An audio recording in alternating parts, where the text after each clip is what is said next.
Oh, we got another banger from our favorite public servant, Mr. Thomas Massie. Huge shouts to Thomas Massie representing for the great state, for the people of the great state of Texas. Check this out, solutionaries. Representative Massie introduces National Constitutional Carry Act to protect right to carry firearms in all states. Let's read a little bit more on this. He announces the introduction of H.R. 645, the National Constitutional Carry Act. Massie's constitutional carry legislation will ensure Americans' Second Amendment right to carry firearms in public spaces protected throughout the country. Quote, I'm fortunate to live in a state where people are free to exercise their right to keep and bear arms without begging the government or paying a fee. Unfortunately, not every American enjoys the same right to carry firearms in public because some states and localities infringe upon this right through a variety of criminal, civil, and regulatory penalties. Massie's legislation is composed of two major provisions. The first provision prohibits any state or political subdivision from imposing criminal civil penalties on eligible individuals carrying firearms in public.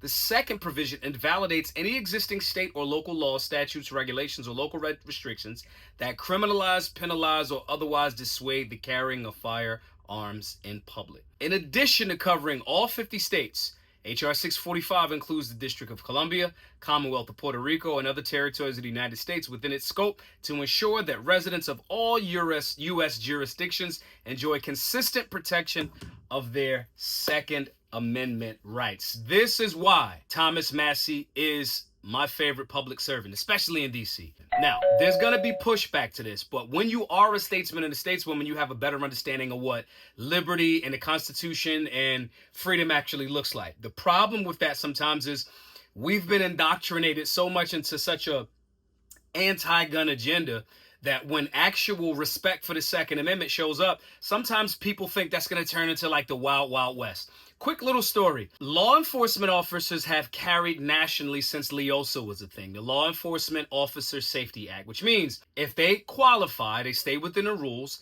they can carry their firearm, retired or active duty, they can carry their firearm in plain clothes all across the country.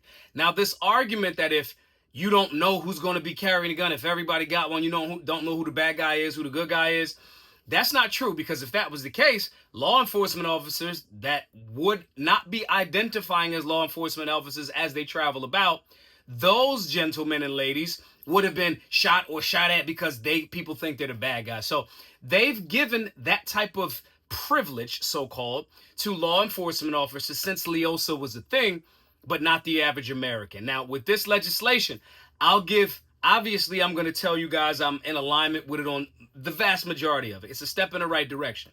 I personally am of the belief that there should be no licenses at all. You should just be able to carry your firearm regardless. The Second Amendment is very clear. Second half of it is the right of the people to keep and bear arms shall not be infringed. This is a step in the right direction where there is respect for everyone's right to keep and bear arms. And I think taking those steps, especially now that Trump's in office, I think that Trump needs to make sure that he's making up for his first term of anti-gun foolery, because it was, just keep it real, it was, right? I think that having legislation that makes it to his desk gets us in that direction. So I'm giving slight pushback in a sense of I understand that people might be taken aback by something like this. We want to make sure that we're informing people about what actually happened when millions of law enforcement officers have been carrying concealed and carrying nationally since LEOSA was a thing. But I don't know, maybe y'all think I just like Thomas Massie, that's the homie. You think I'm a pro-gun dude, I'm the founder of Black Guns Matter, so I'm biased. Nah, I disagree. I told you what I think, but share what you think in the comment section below, as well as if you think that this may be a bad idea, but you also know that you don't have much information and data around firearms ownership, defensive gun usages, what are the rates of deaths associated with firearms annually, you should take a class. We have one available for you.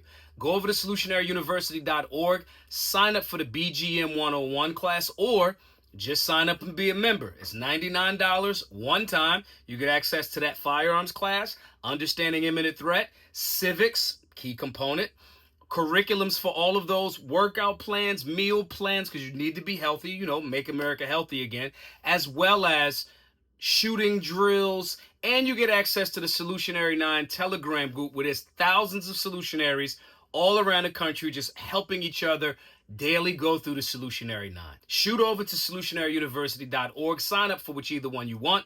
My name is Maj Toure, the founder of Solutionary University and Black Guns Matter. Hope to see you in a class soon. Be safe. Be solutionary.